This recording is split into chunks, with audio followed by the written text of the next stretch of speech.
Tanto a los filósofos como a los teólogos que nos acompañan, a Agustín, al padre Ramiro, a Eleonora, por ahí vi también a Manuel Salazar.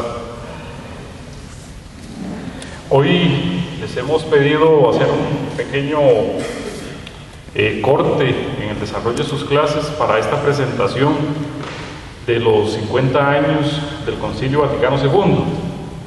Recuerden que a partir de una fecha de aquí en adelante, la Iglesia misma estará celebrando los 50 años, el año de la fe, que también nos ha pedido el Papa Benedicto.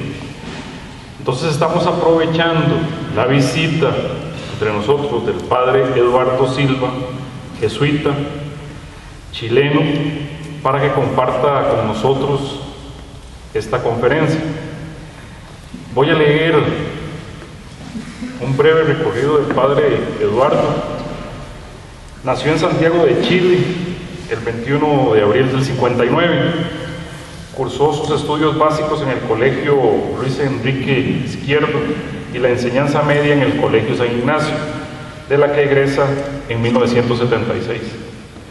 Luego de un par de años de estudiar psicología en la Pontificia Universidad Católica de Chile, ingresa a la Compañía de Jesús en 1979. Es ordenado sacerdote en 1991, realizando desde esa fecha labores pastorales y sociales en Cerro Navia, comuna popular de la ciudad de Santiago. Obtiene sucesivamente los grados de bachiller en filosofía, bachiller en teología, licenciatura en teología y doctorado en teología en la Pontificia Universidad Católica de Chile. Su trabajo de licenciatura versó sobre la teología de la historia de Chení y su tesis de doctorado sobre los aportes a la teología de Paul Ricoeur. Desde 1995 es miembro del equipo jesuita latinoamericano de reflexión filosófica. Fue director de estudios de los jesuitas chilenos y pertenece al consejo directivo de la Universidad Alberto Hurtado. Es investigador y profesor de teología fundamental en la facultad de dicha universidad y en la Pontificia de Chile. Su currículum es extenso, simplemente lo voy a resumir muy brevemente. Ha ocupado puestos a nivel académicos dentro de la compañía, ya sea en Chile como dentro de América Latina. También a nivel de publicaciones lo ha hecho con diferentes aportes a nivel de textos, libros y de artículos. Así que vamos a darle la bienvenida al padre Eduardo, que es primera vez que está aquí en Guatemala y ha deseado compartir con nosotros la mañana aquí, y en la tarde va a compartir con los filósofos del campus central una conferencia de Paul Ricoeur. Así que le damos la bienvenida al padre Eduardo Silva.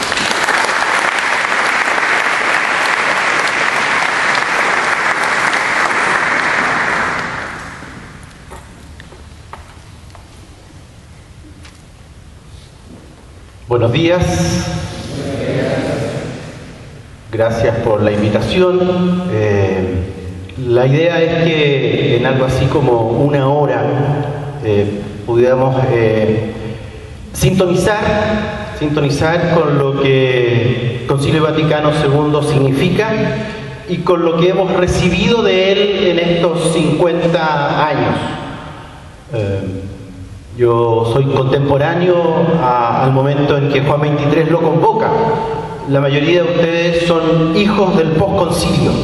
Es un acontecimiento que queda en el pasado, pero que en la medida que ha cambiado el rostro de la Iglesia nos influye absolutamente a todos. Estamos en la recepción del concilio. Obviamente hablar de 50 años de recepción en una hora es imposible. Entonces voy a hacer una presentación selectiva de algunos de los hitos fundamentales de esa recepción. Y ya, he preparado algo, veremos cuánto de eso es posible dar y después al final que podamos tener un momento de preguntas y consultas en la última media hora. Esto hay cosas, parte de lo que voy a leer, porque tengo un texto escrito, está acá en la pantalla. Los con buena vista, que presumen de buena vista, todavía pueden avanzar hacia adelante, porque la letra se va a achicar en la medida que haya textos más grandes, y puede ser una ayuda también. Entonces, la primera afirmación es esa que está ahí, que se trata de un acontecimiento extraordinario. Juan Pablo II no baja sus calificativos. Él dice la gran gracia de la Iglesia, la gran gracia de la que la Iglesia se ha beneficiado en el siglo XX. O, todavía más, la brújula, la guía, la orientación segura para orientarnos en el camino del siglo que comienza. Los calificativos pueden parecer desmedidos. Todavía más desmedido es el calificativo que hace Rahner, el teólogo alemán, Karl Rahner, que dice: el concilio inaugura un tercer periodo del catolicismo, 20 siglos, donde este sería el tercer periodo. Hay solo 2 anteriores. El tercer periodo del catolicismo, con una iglesia que por primera vez, dice Rahner, es católica y universal. Católica porque universal, porque antes del concilio es una iglesia eurocéntrica. Vale decir que coincide con el occidente europeo y sus colonias. Por primera vez la Iglesia está en todas las partes del concilio. De hecho tiene, por primera vez en el concilio participan obispos que no solo son europeos, africanos, latinoamericanos, de Asia. Una iglesia por primera vez católica y universal. Y estos calificativos, que pueden parecer exagerados, pudieran no serlo tanto si uno se ocupa de cuáles son los efectos, o sea, cuáles son los cambios que este concilio ha provocado en la iglesia. Y por otro lado, si miramos su forma, inédita, única, no hay ni un concilio parecido a este. Respecto de los cambios, voy a usar bastante algunos testimonios del arzobispo de Viena. Durante 30 años, arzobispo de Viena, partícipe del concilio, Franz Koenig, que bueno, partícipe muy fuerte del concilio, que junto con otros obispos europeos llevaron un poquito un liderazgo fuerte. El arzobispo Koenig le encargan después el secretariado para el diálogo con los no creyentes, o sea, se hace cargo de una de las instituciones hijas del concilio, importante, el diálogo con los no creyentes. Es el Koenig un puente con los países detrás de la cortina de hierro, con visitas constantes a la iglesia bajo el ámbito del marxismo, y amigo personalísimo del cardenal Wojtyla y después de Juan Pablo II. O sea, un hombre que está en el corazón de la experiencia del concilio, de su recepción. Los comentarios que voy a traer de él los hace a 20 años de la clausura del concilio. Vale decir, son una entrevista el año 85. El año 85 es importante, 20 años después del concilio, porque hay un famoso sínodo extraordinario. Estamos ya en tiempo, el 85 de Juan Pablo II. Hay un sínodo extraordinario que ha sido convocado para interpretar el concilio. Y Koenig, los textos que hablan. Entonces, le preguntan a Koenig en esta entrevista, ¿qué habría sido de la iglesia hoy sin el concilio? ¿Cómo sería la iglesia hoy día si no hubiera habido este acontecimiento extraordinario? Y Koenig responde: una auténtica catástrofe. Catástrofe. Hoy, a 20 años de su clausura, hablando del año 85, debo decir que se produjo una intervención visible del Espíritu Santo. El concilio ha renovado, ha vuelto nuevo verdaderamente el rostro de la iglesia. Ha abierto sus puertas al mundo moderno, la imagen de Juan 23 de abrir las ventanas para que entre aire nuevo a la iglesia, y ha hecho caer por tierra muchos prejuicios. Juicio del cardenal Koenig a 20 años, una catástrofe. Sin él podemos tener muchas críticas al decir que muchas de las esperanzas del concilio pueden no haberse realizado. Muchas de las cosas que los padres conciliarios quisieron a lo mejor no ocurrieron, que estamos más lentos de lo que los cambios que quisiéramos. Sin embargo, sin el concilio, si el concilio no hubiera ocurrido en el juicio de Koenig, la iglesia sería una catástrofe.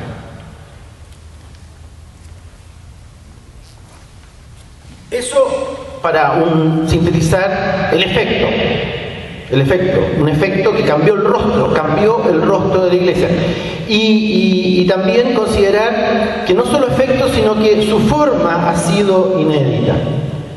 Un teólogo francés sostiene que hay tres aspectos en el concilio muy peculiares, muy únicos. Uno, su situación histórica en el conjunto de la tradición cristiana, vale decir, el concilio se mide respecto de los 20 siglos de historia del cristianismo. Es un hecho histórico que se mide con toda la tradición de la iglesia, una situación histórica específica, una amplitud excepcional del corpus textual. El corpus textual ocupa un tercio de lo que ocupan los 20 concilios. Hay 20 concilios en la iglesia, un tercio de ellos es el pedazo de papeles que ocupa el concilio, inédito en su extensión, en su amplitud. Y el carácter, dice este Teobald, único de su figura teológica y social. Tres aspectos, fíjense, que tienen que ver con la intención del concilio. El concilio se para delante del mundo moderno y delante de toda la historia de la iglesia para crear algo nuevo, la intención de Juan 23. Dos, el texto, un corpus, una serie de documentos escritos que están allí, sancionados, un corpus excepcional, el texto. Tres, la recepción. Intención. La intención del autor, un grupo de padres conciliares que producen un acontecimiento. Dos, el texto, que se desprende del acontecimiento. El texto lo podemos andar trayendo, no tiene, comillas, que ver con el acontecimiento. Es el fruto del acontecimiento. Y tres, cómo ese texto se recibe, se lee. Autores, textos, lectores. Intención, texto, recepción. Entonces voy a mirar un poquitito esos tres aspectos. La intención. ¿Qué pretendía Juan 23 al convocar el concilio? ¿Para qué lo convoca? ¿A qué llama? ¿A qué invita? La intención de Juan 23 se manifiesta al denominar él en la convocatoria y en el discurso inaugural que este es un Pentecostés. Dice, frente a toda, lo que usa la palabra Pentecostés, que inauguraría una nueva era de la iglesia. Una nueva era de la iglesia que se mide respecto de su historia.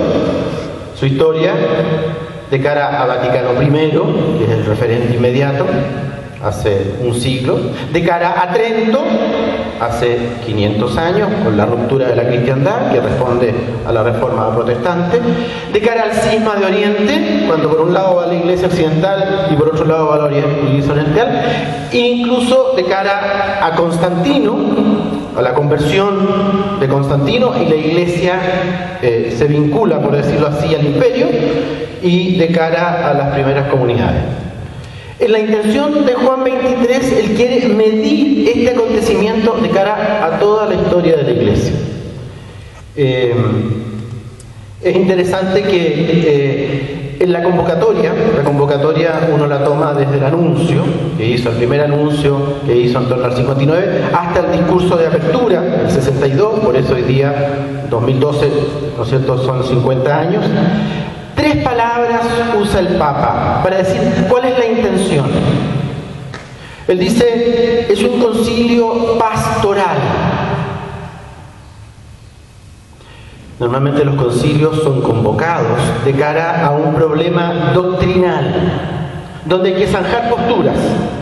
Hay una perplejidad en el seno de la Iglesia y la Iglesia se reúne para decir esto sí, esto no. Esta es una interpretación que no corresponde al cristianismo. Esto es anatema. Esto queda fuera. Si yo suscribo esto, ya no sigo siendo cristiano. La gran mayoría de los concilios han sido convocados para dirimir cuestiones doctrinales. Juan 23 dice, este concilio es pastoral. Parte de todo lo que vamos a ver, ¿en qué consiste que este concilio sea pastoral? Pastoral en la medida en que quiere redefinir la autocomprensión que la Iglesia tiene de sí misma, ¿quién eres tú, Iglesia?, y de cara al mundo, para que su palabra pueda llegar. Concilio pastoral, 1, 2, ayornamiento. Juan 23, en la convocatoria, quiere que este sea un ayornamiento. Ayornamiento significa apertura. Ayornarse significa ponerse al día. Apertura radical al tiempo presente. No adaptación, apertura. Acusar recibo del mundo en el que vivimos. La actitud de la Iglesia desde Vaticano I ha sido defensiva frente a un mundo que aparece crecientemente hostil. La Iglesia ha levantado los puentes, ha puesto un cerco para separarnos de un mundo que aparecía como anti-eclesial. Cuando Juan 23 habla de ayornamiento y habla de apertura al tiempo presente, está indicando otra dirección. En ese sentido, esto de abrir las ventanas para abrirnos a nuestros contemporáneos. Y por eso la palabra de Gaudium Spes, la primera, es, ustedes lo saben, los gozos, las alegrías, las tristezas, las angustias de los hombres de nuestro tiempo, de los guatemaltecos, de los latinoamericanos, de los africanos, las angustias, las tristezas, las alegrías, las esperanzas de los hombres son las angustias, las tristezas, las esperanzas de los hijos de la Iglesia. Y particularmente nos ocupamos de las angustias y las tristezas, las esperanzas, las alegrías de los más pobres. El comienzo de Gaudium Spes es una actitud de sintonía, de apertura radical al mundo moderno. Ayornamiento. Concilio pastoral. Ayornamiento. 3. Un nuevo Pentecostés. Así lo califica Juan 23. Quiere un nuevo Pentecostés. Quiere una renovación. Quiere una reforma. Una iglesia que se deja llenar del Espíritu de Jesús para transformarse. Juan 23 quiere una iglesia convertida. Estos tres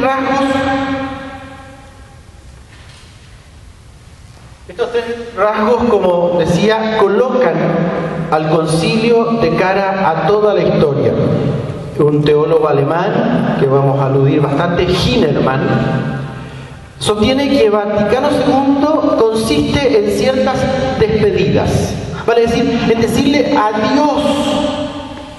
adiós a algunos problemas que la Iglesia tiene. Una despedida de 1500 años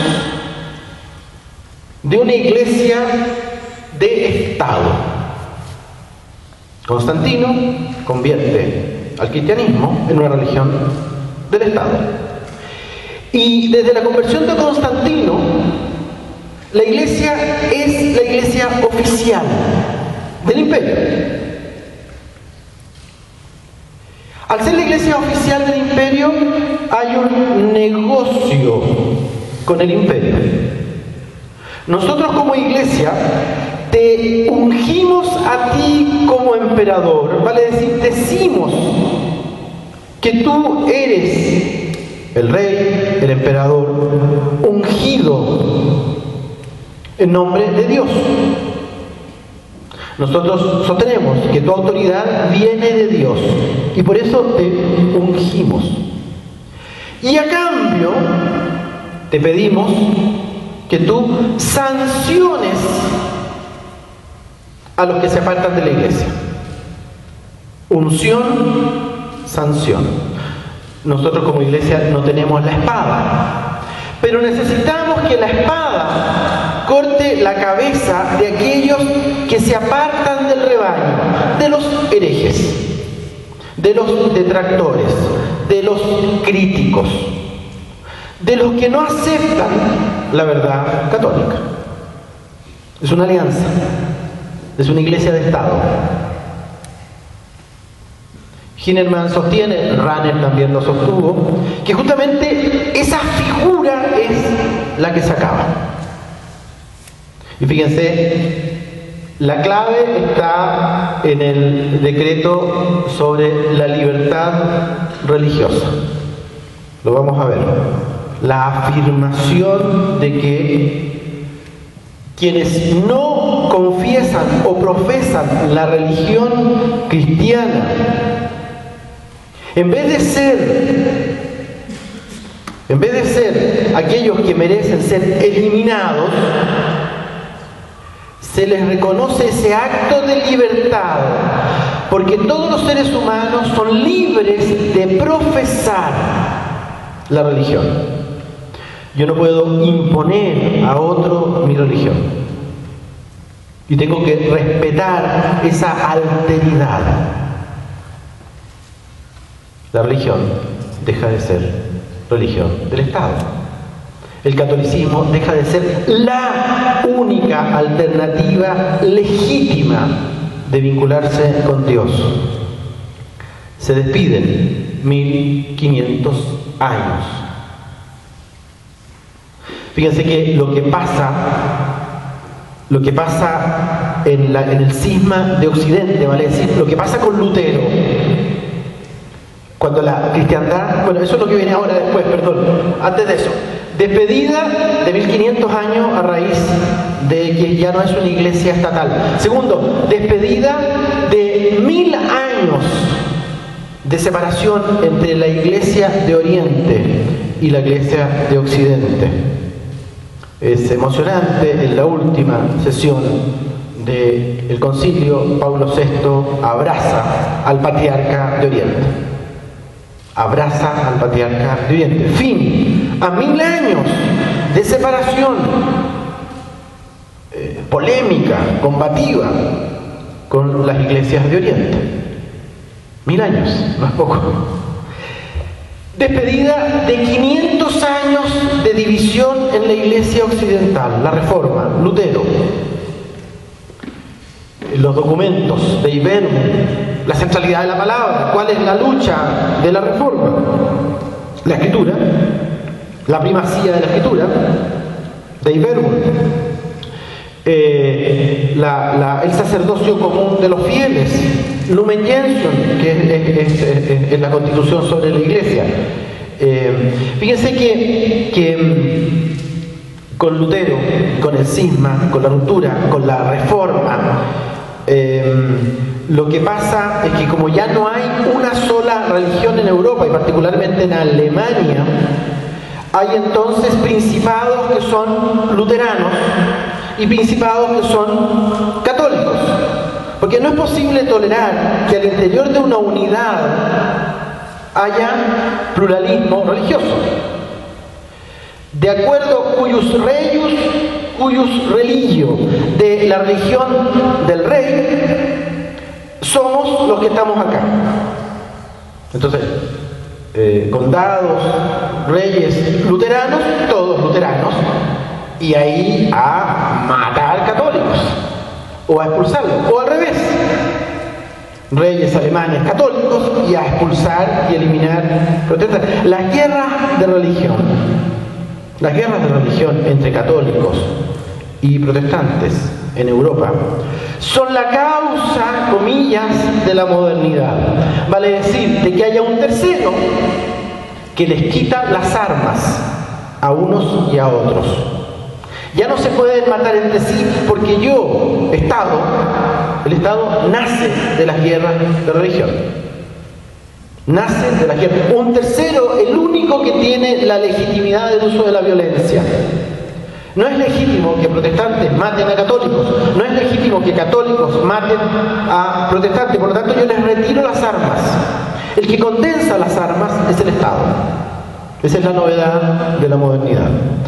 Despedida entonces de 500 años y despedida finalmente de alrededor de un siglo de distancia con la modernidad.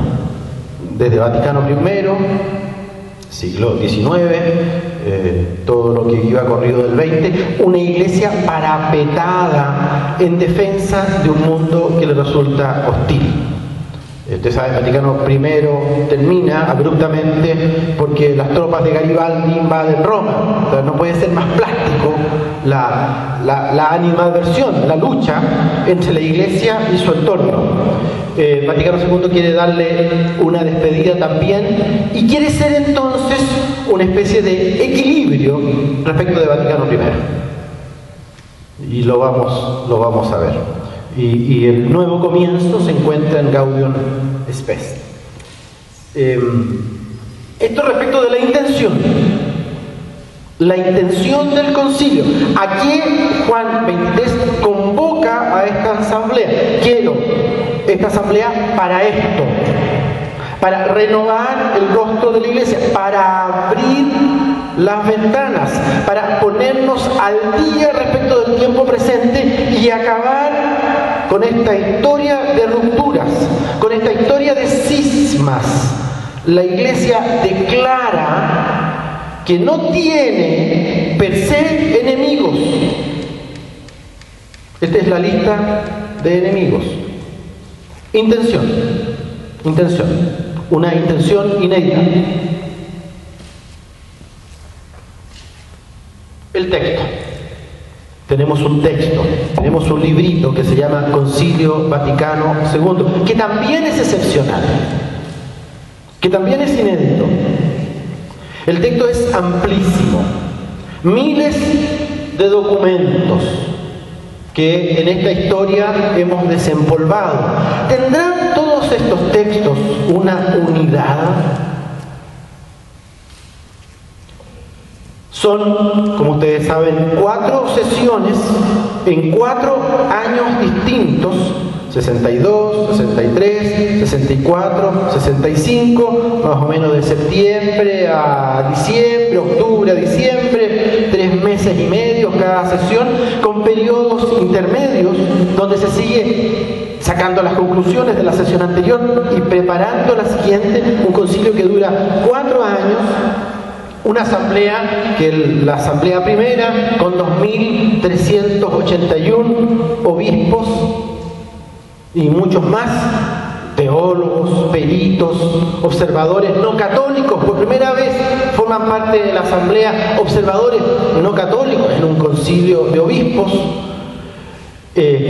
Una opinión pública que está pendiente y que está dando noticias de lo que está allí pasando, obispos que dan entrevistas y que dicen: hoy día se rechazó tal cosa, pero esperamos que mañana. O sea, un evento que deja su sello en un corpus, en escritos. La huella, lo que quedó del concilio, es su texto. 4 constituciones. ¿Sabemos cuáles son? ¿Sí? ¿Las 4? ¿Sabemos? ¿No? ¿No sabemos? A ver, una. Hay teólogos, ¿no? Una constitución. Dei Verbum, la palabra de Dios. Una constitución dedicada a la escritura, a la palabra de Dios, en la escritura y la tradición, Dei Verbum. Otra, Gaudium Spes, al de las finales, Gaudium Spes, los gozos y las alegrías, Gaudium y las esperanzas, Gaudium, los gozos y las Spes, esperanzas, la constitución de la iglesia en el mundo de hoy. La otra sobre la iglesia, Lumen Gentium, luz, la iglesia, luz de las gentes. Y la primera en ser aprobada, Sacramentum Concilium sobre la liturgia. 4 textos magistrales, 4 grandes conferencias, pero además 9 decretos, 3 declaraciones. 3 declaraciones. La declaración sobre la libertad religiosa es quizás lo más importante del concilio. Es una declaración, no es una constitución. Múltiples otros textos, borradores, esquemas, discursos de los padres en el aula, comisiones. Gracias al trabajo de un grupo de historiadores de Bolonia, dirigidos por un historiador famoso, Alberigo, recién hoy tenemos la historia total de todos los documentos. Nosotros hoy día, con ese trabajo de 5 tomos, conocemos más los textos del concilio que lo conocieron los padres conciliares, que nunca tuvieron acceso a los borradores de todas las comisiones, se dormían en el aula. Si ustedes se duermen aquí, imagínense los padres cómo dormían. ¿Cómo dormían? Paréntesis, pero es interesante porque uno se imagina el concilio, ¿no? 2381 obispos que los hicieron sentarse en una sala enorme la primera vez, por orden de cuando habían recibido el episcopado, o sea, como por orden de antigüedad. No conocen a nadie, están ahí sentados, escuchan hablar en latín que no entienden. Todo es en latín. Apenas entienden el latín que ellos hablan, pero el latín que escuchan no se alcanza a escuchar. Reuniones cansadoras, quiero por favor, porque es muy plástico, uno se imagina el concilio, ¿no? Y la descripción que hace uno de los padres sentados, dice uno de los obispos: casi todos los obispos entraron en el concilio con una actitud tímida. Las razones eran diversas. Conocían mal la ciudad de Roma. En el aula, la inmensa basílica, estaban sentados con vecinos desconocidos. Comprendían, como dije yo, mal el latín, sobre todo el latín de los demás. Comprendían muy poco lo que se discutía. Les parecían cosas aburridas, anticuadas, un debate que no se podía seguir.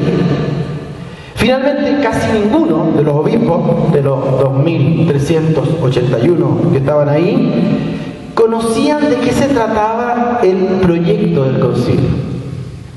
Sabía muy bien por qué habían sido convocados. Dice uno: me senté y no conocía a nadie. Estuve callado todo el rato. Cuando nos cambiaron de puesto, nos cambiaron después por regiones, encontró a alguien que pudo saludar. Entonces, digo, la imagen de, estamos hablando de la primera mañana, la primera asamblea de esta cosa intimidante, ¿no? Además, dejar mi país por 3 meses, mi diócesis, acá, en reuniones. Si los parlamentarios, no sé si les pasa a ustedes, pero en Chile pasa que a veces los senadores y los diputados no asisten a todas las sesiones, los obispos preferían andar por Roma que estar en esa digo, caricatura, pero es verdad.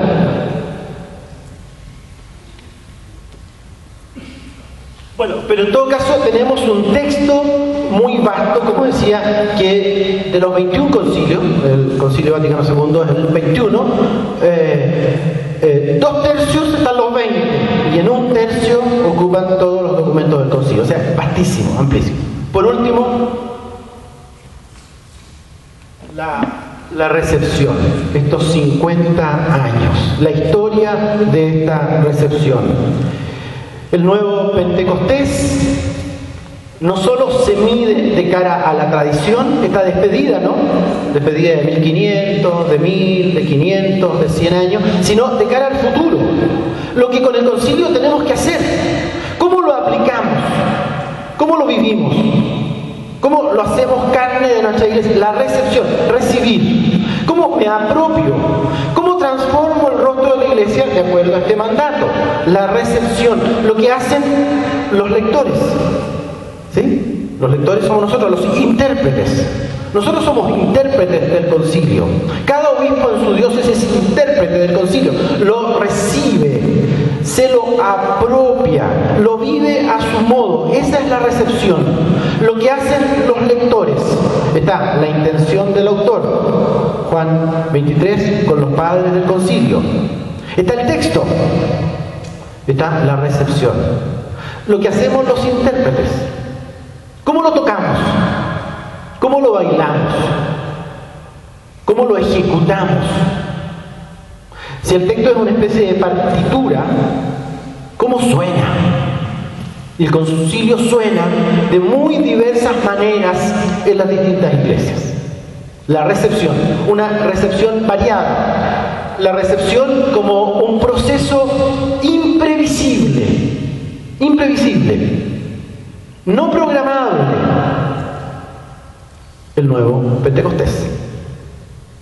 Cómo el Espíritu hace que la iglesia viva el concilio. Esa es la recepción. Es el concilio en realidad. El concilio ejecutado. No solo el concilio realizado por los padres, no solo el concilio que quedó plasmado en acontecimientos, sino el concilio vivido. ¿Cómo hemos vivido el concilio? Esa es la pregunta.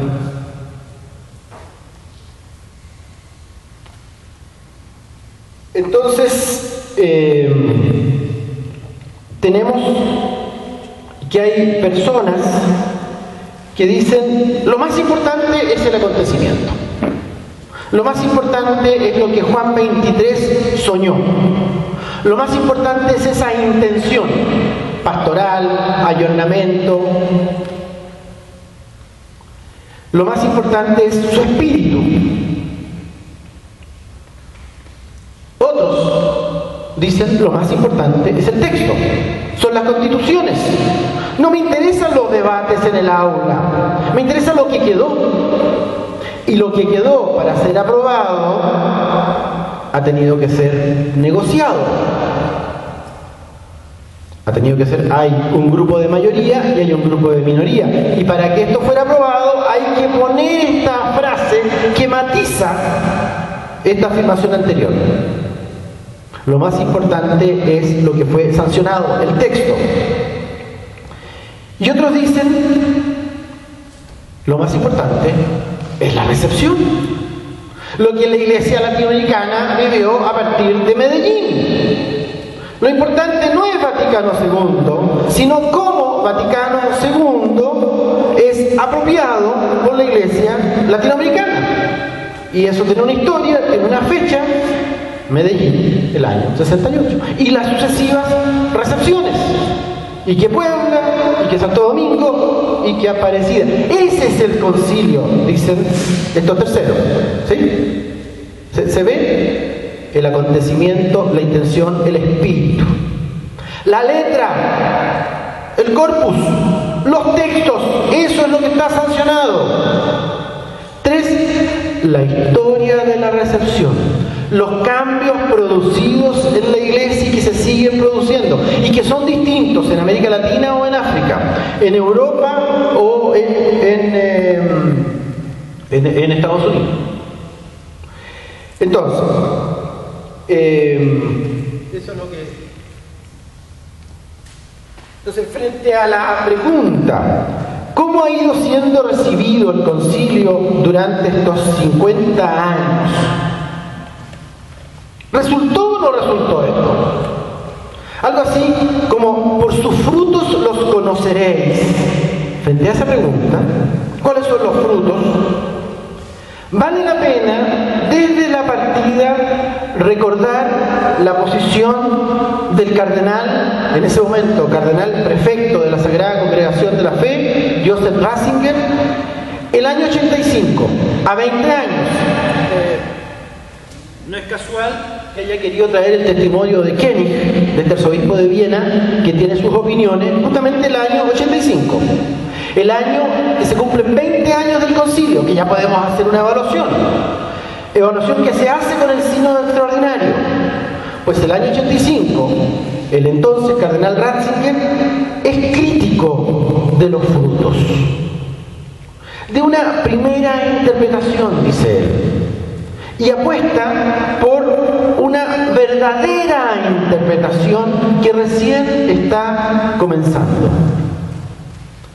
La postura del teólogo Ratzinger, que ya había manifestado antes del 85, no sería tan relevante si no hubiera llegado a prefecto de la Congregación de la Fe y luego a Papa.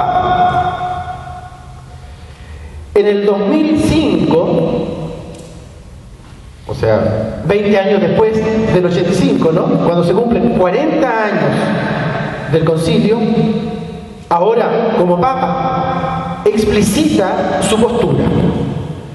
Dice Benedicto XVI, se debe rechazar una hermenéutica de la discontinuidad y la ruptura.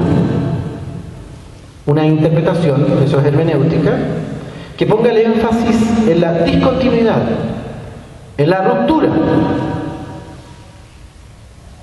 No hay que hablar de un antes y un después del concilio. Y debemos, dice Benedicto XVI, el 2005, el 22 de diciembre del 2005, delante de la curia, en un saludo de Navidad, que tiene por objeto celebrar los 40 años del concilio, dice que hay que privilegiar una hermenéutica de la continuidad y la reforma. No la discontinuidad, no la ruptura, no una antes del concilio y después del concilio. Porque, dice él, la misma Iglesia es el sujeto del concilio. La misma Iglesia de antes es la que produce el concilio. Cuando hace un rato, yo hablando de la intención del concilio, decía que el concilio ha provocado una despedida, una ruptura, con 1500, con 1000, con 500, eso está en contradicción con esto, ¿no? ¿Sí? Es distinto. Esto que yo he dicho antes alienta una especie de hermenéutica de la discontinuidad y la ruptura. Hay un antes del Vaticano II y hay un después del Vaticano II. ¿Sí? A 40 años, pero ya en una postura que, como prefecto de la Sagrada Congregación, el cardenal Ratzinger tenía, él enfatiza la continuidad y la reforma. Una iglesia que se reforma, pero que sigue siendo la misma. Iglesia semper reformanda, que se está continuamente reformando, pero que no es otra. No es una nueva iglesia. No hay una iglesia después del concilio en contraposición a una que está antes del concilio. Pues bien, ese mismo año 85,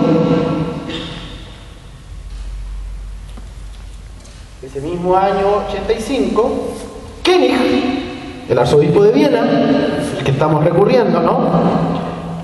Como digo, año importante el 85 porque es el año de la convocatoria del sínodo extraordinario. A 20 años, un sínodo justamente para interpretar el concilio y justamente porque hay estas interpretaciones en pugna.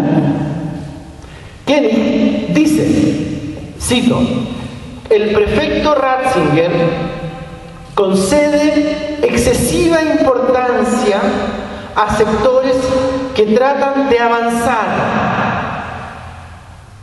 Ratzinger le da mucha importancia a estos grupos progresistas que quieren llevar el concilio más allá de sí mismo. Y por eso tiene esta posición. Mientras olvida el auténtico avance. El auténtico avance. Hay un avance excesivo al que Ratzinger sería muy sensible y que le preocupa y que no le gusta.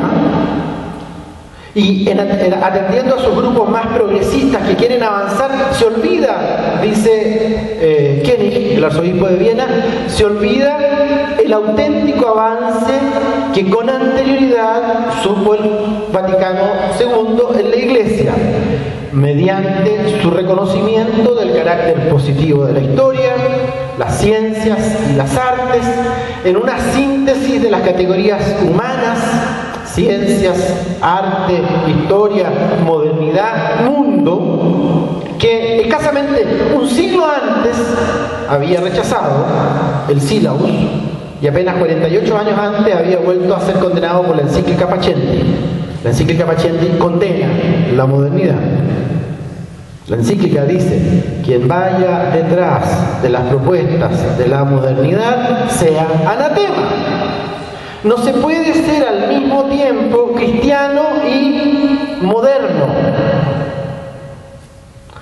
Koenig dice: Ratzinger se ocupa demasiado de los que quieren avanzar muy rápido y por eso le da temor.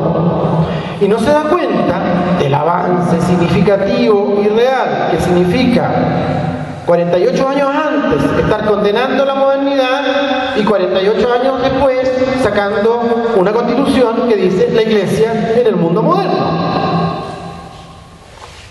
Dos posturas, dos sensibilidades.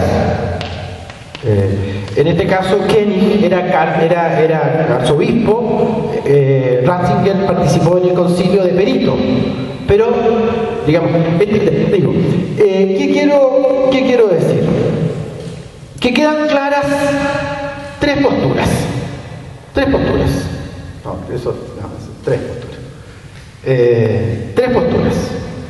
Los que estiman que muchos de los cambios producidos han sido un error, un exceso, y hay que equilibrar con verdades que han sido olvidadas. Los que estiman que la Iglesia se ha acomodado, se ha secularizado, se ha adaptado, se ha mundanizado, ya no se distingue del mundo. Una iglesia mundana. Y eso no es bueno para la iglesia. La iglesia tiene que dar testimonio del Evangelio de Jesús y tiene que distinguirse proféticamente del mundo. Por lo tanto, una interpretación que nos mundanice es una mala noticia para la iglesia. Postura 1, que es la que se avisora en lo que Ratzinger nos dice el año 85 y lo que es repetido después como Benedicto el año 2005. Segunda postura. Los que ven que los cambios han sido fundamentales. Koenig, este arzobispo de Viena. Los cambios han sido fundamentales y apuestan, estos de la segunda postura, por una moderación, por la paciencia frente a todo lo avanzado. Vamos bien, pero vayamos lento. En virtud de lo que nos falta por hacer, no reneguemos de lo que hemos hecho. Paciencia. El concilio se va aplicando poco a poco y está bien. Segunda postura. Tercera postura. Los que se ven defraudados, pues esperaban muchos más cambios y se muestran decepcionados. Como los discípulos de Emaús, nosotros esperábamos que el concilio hiciera esto y esto, y hoy día más bien volvemos a tener la sensación de una iglesia que tira para atrás. Tercera postura, ¿sí? Se ve. Koenig, el cardenal de Viena, dice Dice, ojo Ratzinger, no veas que el concilio es una mala noticia porque te preocupas mucho de los que quieren avanzar demasiado rápido. Atiende al avance que hemos tenido. Y le dice a los decepcionados, tranquilo, paciencia, las cosas van lento, no quiera avanzar tan rápido, no se defraude, no se decepcione. ¿Sí? ¿Cuál es nuestra impresión? Cada uno de nosotros tendría que estar más cerca de una u otra postura. Quizás hay aquí un grupo de impacientes que estiman que la Iglesia se ha vuelto conservadora y que no ha aplicado el concilio.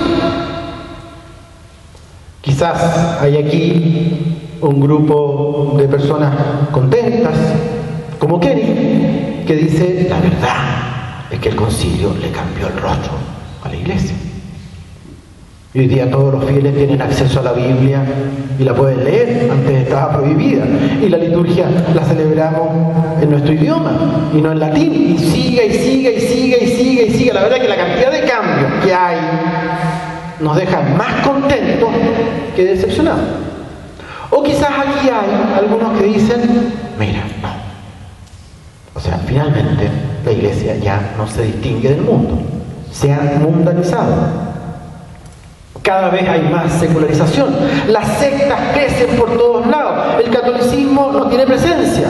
Esta cercanía al mundo ha hecho que nos diluyamos y que ya no manifestemos un específico cristiano. Tres posturas posibles. Están bien apadronadas las posturas.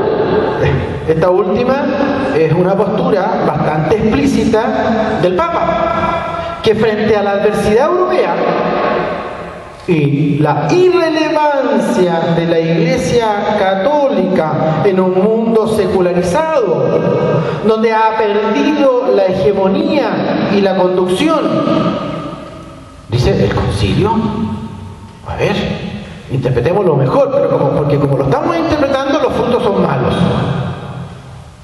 Postura de moderados, como Kenny, dice, oye, por favor, si los cambios han sido impresionantes, impresionantes, tranquilo, tranquilo, ya llegará, 2 pasitos para adelante, 1 pasito para atrás. O los que dicen, yo ya me voy de esta cuestión, porque la verdad es que teníamos muchas expectativas y nada se ha hecho y estamos peor que antes. ¿Sí? 3 posturas que tienen buenos patrones, ¿no? O sea, no son posturas de locos, son 3 posturas legítimas. Un segundo para mover la cabeza. El segundo punto, estas 3 posturas no son una situación que tengamos nosotros hoy día a 50 años del concilio.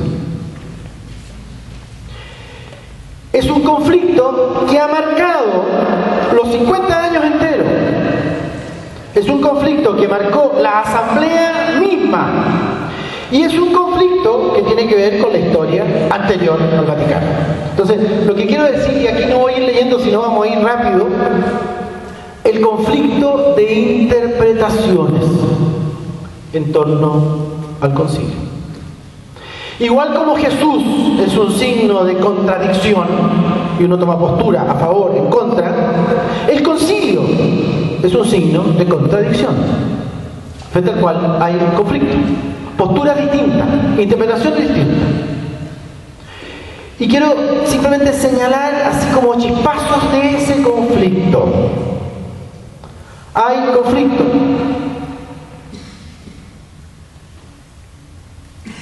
en la convocación, en la preparación, en el desarrollo y la primera recepción. La noche que Juan 23, diciembre 59, anuncia por primera vez esta idea de que quiero llamar a un concilio, a un grupo de cardenales. Escribe en la noche en su diario: Cuando propuse la idea, lo que hubo de respuesta fue un silencio impresionante. Un silencio impresionante. Nadie quería, de los que estaban ahí delante escuchándolo. Todos colaboradores suyos, todos miembros de la curia, la mayoría cardenales.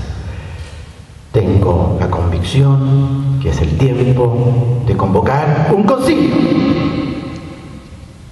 Un silencio impresionante. Ni uno se entusiasmó. Nadie aprobó la idea. Ojalá se le pase. Ojalá se le pase a este viejito, que lo elegimos de compromiso. El gordito simpático era para zanjar entre dos cardenales y no nos pusimos de acuerdo, y el gordito simpático nos sale con el concilio. Escrito a Juan 23 en su diario. Un silencio impresionante. Eso habla de resistencia. Es la primera palabra dicha a propósito del concilio.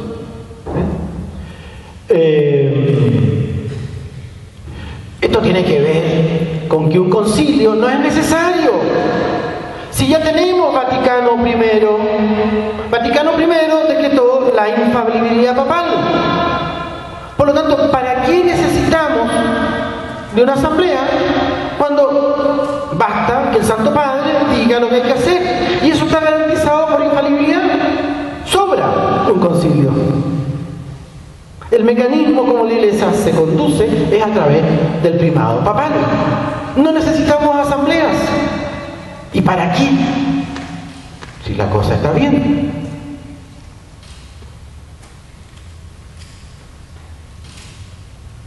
El silencio es impresionante, estendoso. La curia prepara el concilio durante 3 años. Presenta los documentos de preparación, los esquemas, un par de esquemas.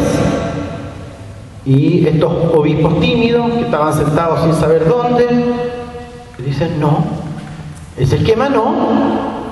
Rechazan los esquemas propuestos por la curia romana, Ottaviani a la cabeza. Dice, estos esquemas, al elaborar la doctrina de la Iglesia, no han tenido en cuenta toda la tradición, sino una sola pequeña parte, la tradición de los últimos 100 años. Nosotros queremos saltarnos justamente esos 100 años. Queremos renovar el rostro de la Iglesia. Por lo tanto, estos esquemas no nos sirven. Estaban hechas las comisiones. Por supuesto, hay todo un trabajo de preparación. Entonces se arman las comisiones. En esta comisión están estos cardenales, en esta comisión están estos otros, en esta otra comisión. La asamblea rechaza las comisiones. Dice, no, elijamos nosotros. ¿Por qué me pusieron a mí en la de la liturgia si yo quiero estar en la de la palabra de Dios? Votemos nosotros. La asamblea se apodera del concilio. Frente obviamente a una curia que quería que esto, el concilio no duraba más de un año. Un concilio breve. Juan 23 también creía que iba a durar nada más que un año. Quería que fuera contundente. La curia quería que fuera breve y rapidito. Juan 23 quería que fuera breve, pero contundente. Duró 4 años.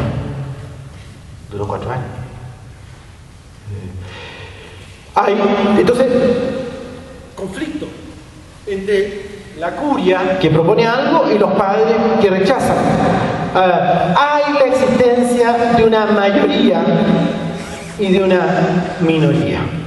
Hay una minoría. Por alguna razón hay una mayoría que está en esta línea de apertura. Pero hay una minoría con la que hay que negociar. La minoría ha hecho que en el texto hayan textos, como decía, de negociación para poder aprobar. Eso está constantemente.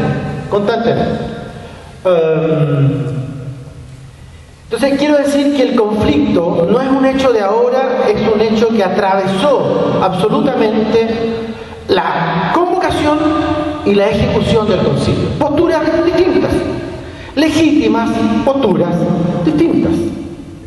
Unos que quieren ir para allá y otros que quieren ir para allá. Ese conflicto, y ya voy terminando,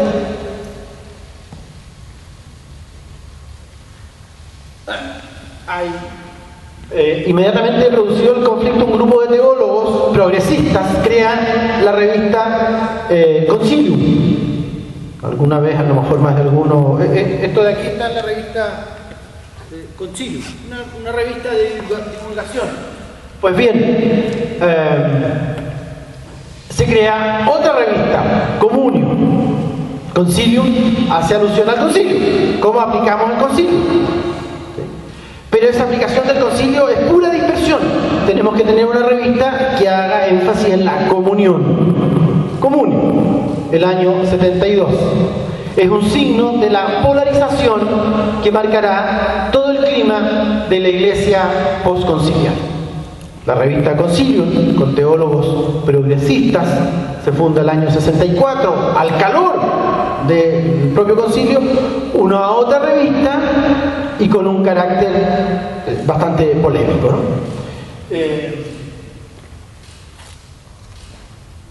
Los sínodos. Hay una serie de sínodos después del concilio. El primer sínodo después del concilio es un fracaso. Un fracaso. Un fracaso. Y con esto ya termino. Koenig, que participó en este primer sínodo, le preguntan: ¿usted nunca intervino en el sínodo? El sínodo es el año 67-68. El concilio terminó el 65, un primer sínodo para zanjar ciertas cosas, porque se estima que los obispos tienen algo que decir en el gobierno de la iglesia. Sínodo. ¿Por qué usted no habló? Le preguntan a nuestro Koenig, el arzobispo de Viena. Mire lo que dice Koenig: he de confesarle que yo tenía la intención de hacer uso de la palabra, pero renuncié a ello en vista del clima nada dialogante que se respiraba, en un ambiente cerrado, donde todo estaba preparado de antemano. Esa sensación que tuvieron los padres conciliares en la primera sesión de que había esquemas que estaban prefigurando el concilio y ellos votan los esquemas, que habían comisiones preprogramadas, persisten en el sínodo 2 años después del concilio. ¿Y quién le dice? ¿Sabe que preferí no hablar? No hablé. ¿Quién había hablado en el concilio como era uno de los líderes? Tenía la intención de hacer uso de la palabra, pero renuncié a ello en vista del clima nada dialogante que se respiraba. Pablo VI trató muy pronto de poner remedio a esta primera experiencia negativa del sínodo, convocado inmediatamente después un sínodo, otro sínodo extraordinario, y ese sí resultó. El año 69, 68 hay un nuevo sínodo y ese sí resulta. A propósito de la recepción, una breve palabra sobre la recepción latinoamericana, nuestra recepción.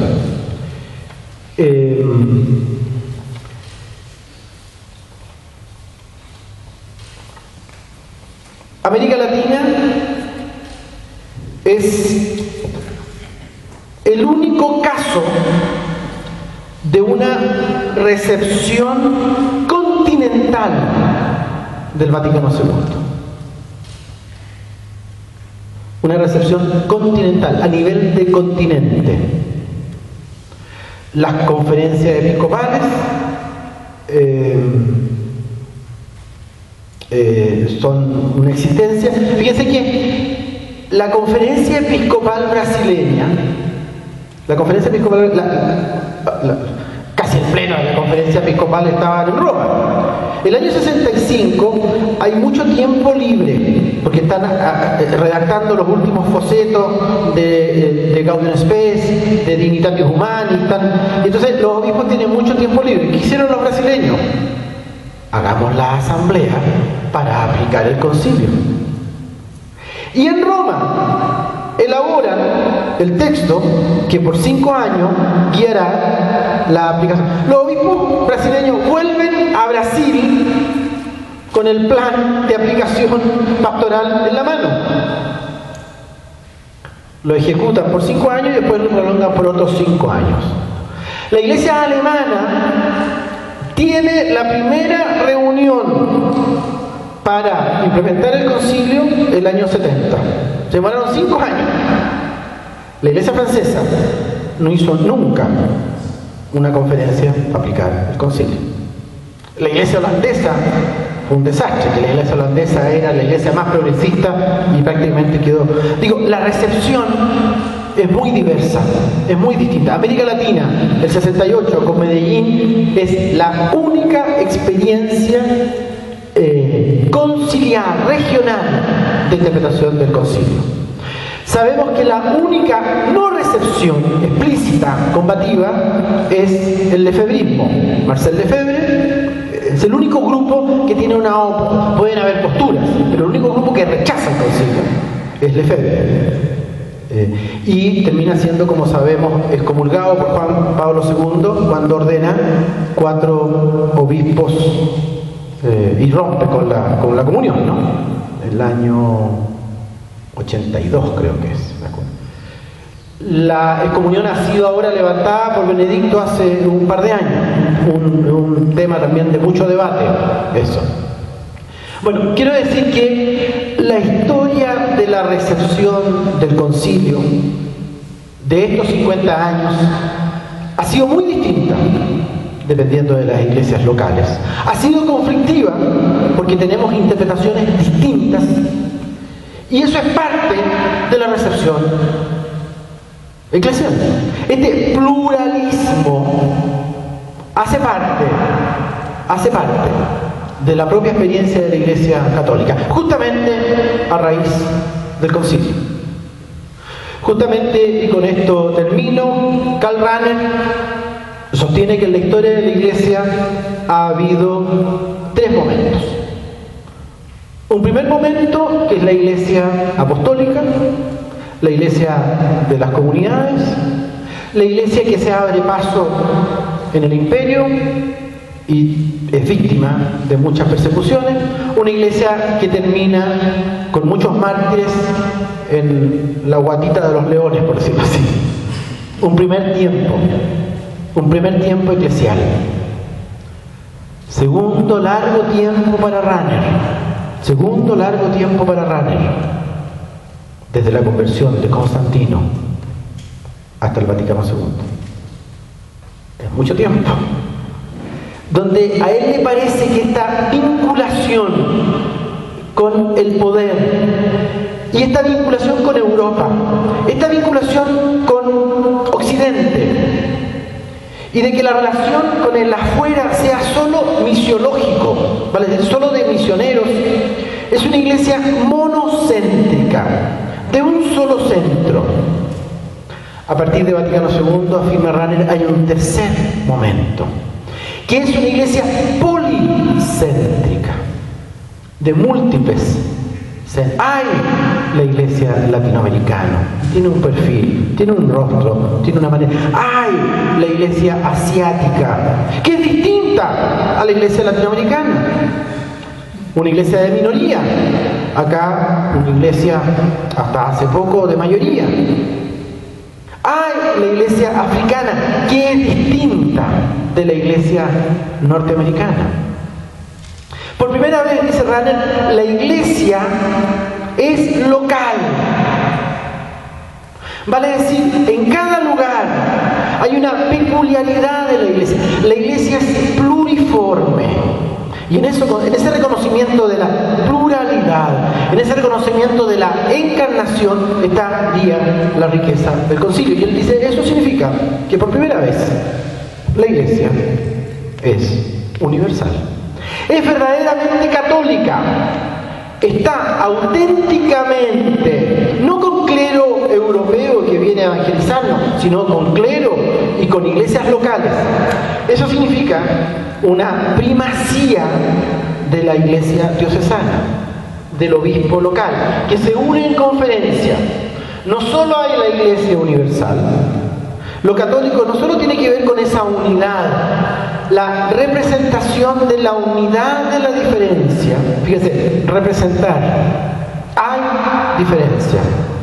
¿Cómo se hace la unidad? Cuando hay pura diferencia.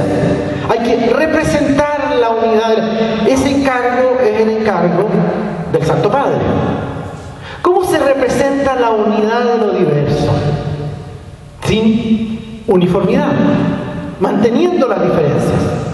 Es el difícil empeño que no solo tiene el obispo de Roma respecto de toda la iglesia, sino que tiene cada obispo. ¿Cómo el obispo representa la unidad de las enormes diferencias que hay en Guatemala? ¿Cómo se representa la unidad de la diferencia?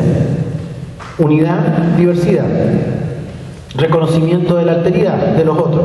Ese es uno de los desafíos fundamentales del concilio. Muchas gracias.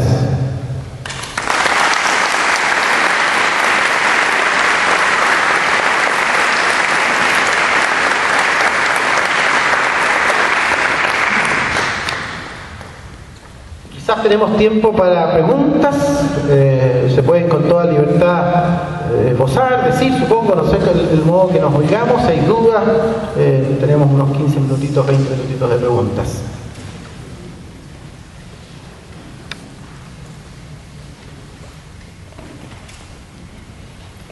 ¿Sí? El Concilio Vaticano II tiene una característica, algunos hablan y dicen que todavía está en sus comienzos. Mi pregunta es si ha habido algunas etapas de la historia en estos 50 años en que nos hemos acercado a poner en práctica su esencia, su naturaleza de concilio. No sé, yo me ha dado una pequeña idea, podría ser en el tiempo del gran jubileo del 2000. Creo que con el Papa se ha logrado un poco ese objetivo, acercarnos a vivir esa iglesia universal.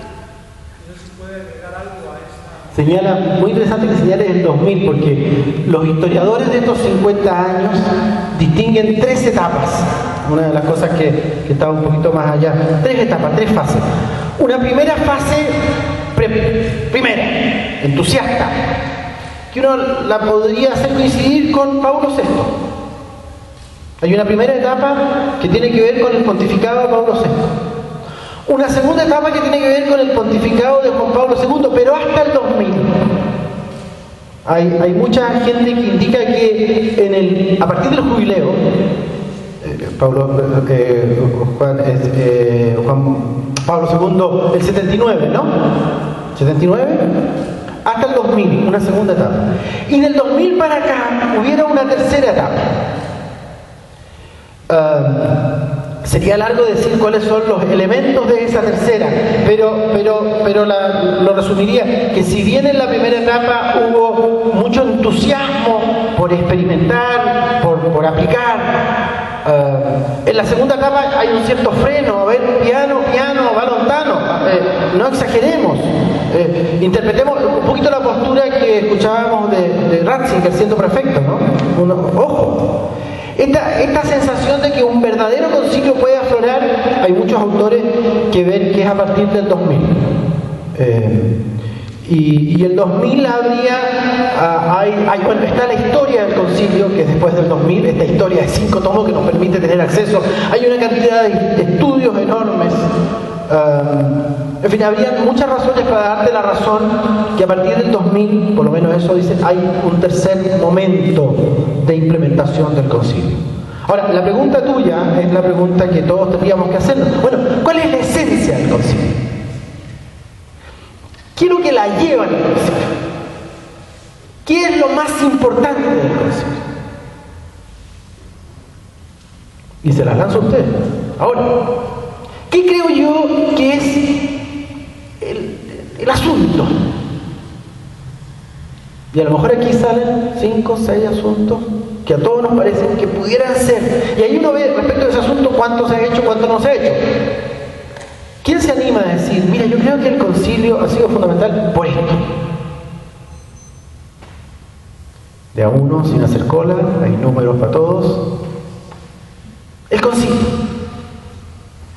¿Qué es lo fundamental? ¿Qué es lo fundamental de esa asamblea, de estos textos y de estos 50 años? Si uno dice una cosa y se equivoca, no importa, hay premio para el que se equivoque. ¿Se te ocurre algo fundamental? ¿Sí? Pero, considero que una de las respuestas al concilio y que ha marcado la historia de la Iglesia después de conciliar fue la evangelización, que es el primer periodo que está dado de Pablo VI. Yo considero que la esencia es la apertura de la Iglesia. la apertura de la Iglesia al mundo. Y en esa esencia yo creo que hemos fallado, hemos faltado porque hemos estado más encerrados en la Iglesia que abiertos a las situaciones de los siglos del tiempo, a las situaciones del mundo. Por ejemplo, en la parte clerical que estamos aquí en la mera esencia de la hemos estado evangelizando más hacia adentro, una realidad de los laicos más hacia adintra, más que una verdadera transformación del mundo. Yo creo que la esencia, yo considero que podría ser esto. Apertura de la Iglesia. Y señala una palabra fundamental, que es signos de los tiempos. Lo que tengo al frente no es solo mundo. Lo que tengo al frente es Dios llamándome en el mundo. Los signos de la presencia de Dios. Cuando yo abro los oídos y los ojos para acoger al mundo, acojo a Dios, dice el concilio. No es un afuera externo, es uno que me pertenece porque Dios me llama. Tú ibas a decir otro.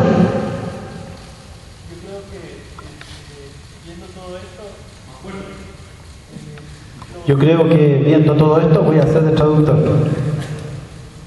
El acercamiento a un Jesús del Evangelio en una realidad específica y en un momento concreto, digamos. Dice acercamiento al Jesús del Evangelio en esta realidad específica y en este momento concreto.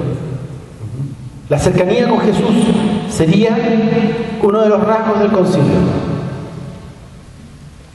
¿Qué otro rasgo a alguien se le ocurre? Sí. Estar atento a las necesidades en este caso del pueblo, ¿verdad? Y a que escuchar sus necesidades, ¿no? Estar consciente. Un derivado de esta apertura, esto de que las necesidades son los gozos, las esperanzas, la tristeza, la angustia, y en el párrafo ahí mismo dice, en particular de los pobres. Si ustedes me dicen a mí, ¿cuál es? En América Latina, la clave de la aplicación del concilio. ¿En qué consiste en América Latina aplicar el concilio? No tengo ni una duda en que es la opción preferencial por los pobres.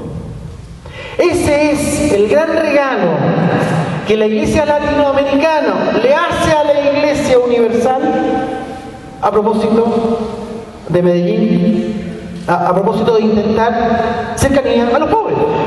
Apertura al mundo en América Latina se llama cercanía a los pobres. Es lo mismo. Abrirse al mundo es acercarse a esas necesidades.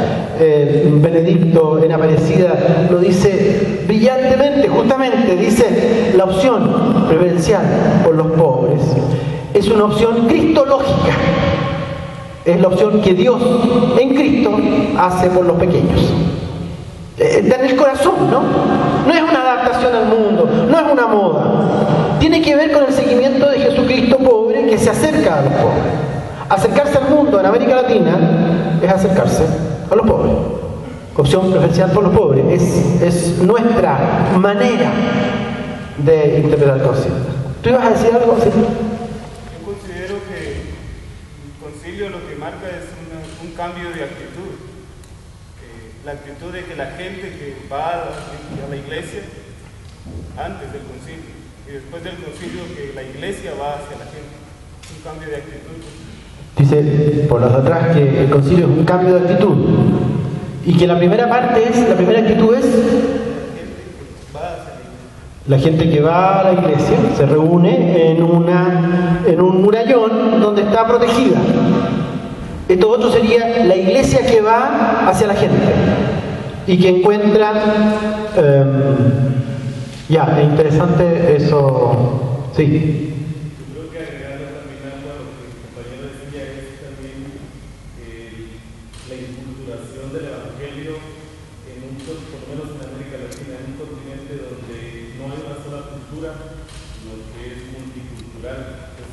Algo como esencia que aparecía también bien es esto, la inculturación del Evangelio en las realidades de la gente, donde la gente entiende, porque antes del concilio todo era en latín, la gente iba pero no entendía lo que la escritura decía. Ahora sí entiende porque hablan en su propio idioma, en el cual puede comprender más la cercanía de Dios a ellos. A mi modo de ver, que es como Pentecostés, que todos los escuchaban hablar en su propio idioma. Una iglesia que renuncia a un idioma único es una iglesia muy valiente. Si yo tengo un idioma único, que es el hablado por mí, tengo garantizada la unidad. Si me atrevo a hablar en la lengua del otro, la perdí. La solté. Tengo que creer que el que acompaña ahí es el Espíritu, que nuestras celebraciones litúrgicas sean en nuestro propio idioma y a modo mío, por decirlo así. El drama es cómo sigo preservando la unidad, cómo sigo representando la unidad, cómo no es pura fragmentación, cómo no es pura dispersión, cómo no es puro pluralismo que no tiene una unidad. Es el gran drama de la jerarquía, que tiene que representar la unidad de lo diverso. ¿Cómo represento la unidad de los que están hablando? Hay aquí gente de Patmos, como dice el Pentecostés, ¿no? Ya yo no entiendo lo que dicen. El pastor ya no entiende lo que dicen. Están hablando en su idioma. Están diciendo lo de Jesús en su propio idioma. Eso es un horror para el pastor. Es un horror para el cura. Ya la gente no hace lo que tiene que hacer. Y lo que tiene que hacer, se los he dicho 1000 veces. Pero no entienden. Y se les ocurre hacer lo que a ellos se les ocurre hacer. Ven la tensión, ¿no? Ven la tensión. Y quiero decir una cosa que tiene que ver con la imagen que tú usabas, ¿no? Y voy a decir una cosa que puede ser injusta, pero las congregaciones contemplativas, los benedictinos, ¿hay benedictinos aquí? Adiós. Va a ser pero yo con la liturgia y digamos en la medida en que el cristianismo en las abadías fue preservado, porque digamos la fuga del mundo, porque el mundo está contaminado, yo invito a todos a esta abadía, porque aquí yo celebro y adoro a Dios. De alguna manera la vida religiosa tiene la misión de decir, aquí está Dios. Ven, participa. De alguna manera yo produzco a Dios, que es un movimiento. El otro movimiento es creer que al ir hacia afuera voy a buscar a Dios, que es distinto. Voy allí donde Dios está. Algo de ser contemplativo en la acción tiene que ver con ese momento. Y ese momento solo está garantizado si Dios está allí antes de que llegue yo. No soy yo el que llevo a Dios. Dios me espera. Es Dios el que me está llamando. Eso se llama signos de los tiempos. La voz de Dios en medio de las voces de los hombres y las mujeres. Vaticano II ha significado un cambio en el rostro de la Iglesia, sin duda. Ha sido muy eclesiocéntrico, sin duda. Hay quienes sostienen que, sin embargo, lo más importante no es esos cambios eclesiales, el primado, la colegialidad, el rol de los sacerdocios, el sacerdote, el sacerdocio común de los fieles, una serie de disputas eclesiológicas. Sostienen que lo más importante del Vaticano II, y tiene que ver con lo que tú has dicho, ¿dónde está la palabra de Dios? Y Vaticano II dice, la palabra de Dios está en la Escritura. Y como la palabra de Dios está en la Escritura, de ahora en adelante todos tienen derecho a la Escritura. Es un inédito que los bautizados puedan leer la palabra. Todas nuestras comunidades eclesiales de base son el encuentro de las comunidades con la palabra. La palabra se hizo asequible. Yo leo la palabra para comprender mi vida y leo mi vida a la luz de la palabra. Porque la palabra está en la Escritura y la palabra también está en la vida. No es que la Iglesia se adapte al mundo, la Iglesia se adapta a Dios. Porque en la realidad de los otros me está llamando Dios. ¿Cómo sé que eso es llamado de Dios?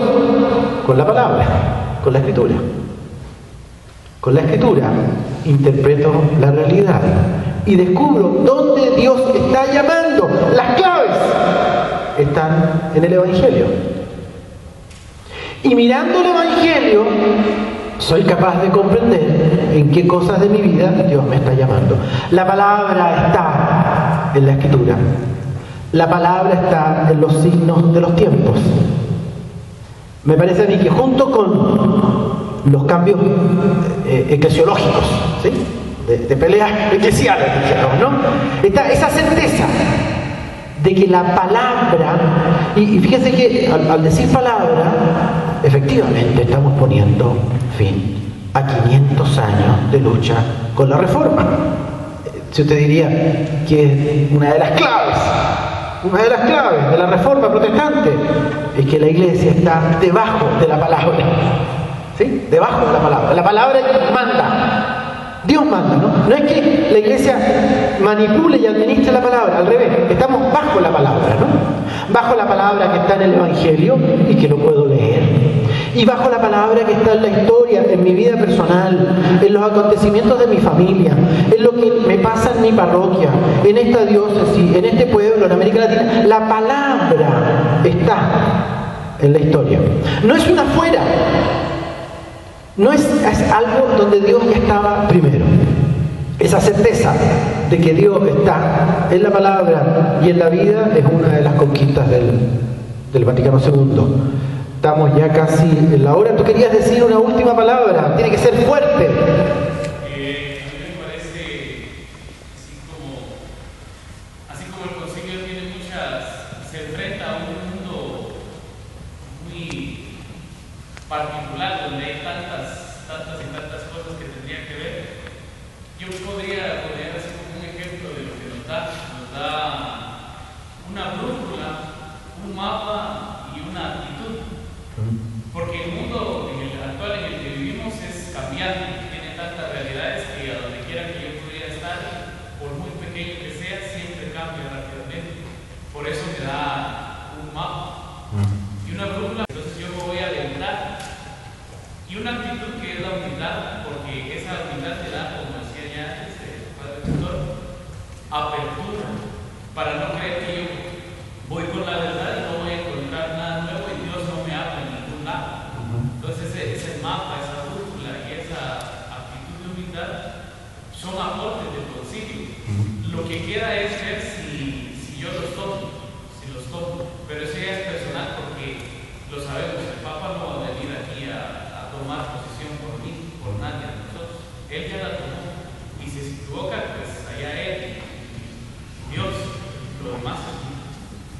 de lo que tú dices, y con esto sí cerramos, esa actitud, ¿no? Es muy relevante a nosotros curas, que nos estamos preparando para el sacerdocio o que somos religiosos, porque el concilio pone el centro de la vida cristiana en el bautismo. En el bautismo. En cada cual que ha sido hecho sacerdote, profeta y rey. El sacerdote, el profeta y el rey no somos nosotros, cada bautizado. Y el ministerio sacerdotal, el ministerio ministerial, al servicio del sacerdocio común de los fieles. Y eso tiene que ver con que el Lumen Gentium, el pueblo de Dios, es un capítulo que está antes de la ordenación jerárquica de la Iglesia. Y eso nos cuesta a todos nosotros. Tenemos que hacer ese cambio, ¿no? De ponernos al servicio de otros y no de que otros estén al servicio nuestro. ¿Sí? Tenemos que dejar que hablen su idioma y no pretender monopolizar, que se hable solo nuestro idioma, y al mismo tiempo tenemos que servir ministerialmente, enseñando, conduciendo y celebrando. Bueno, muchas gracias y gusto.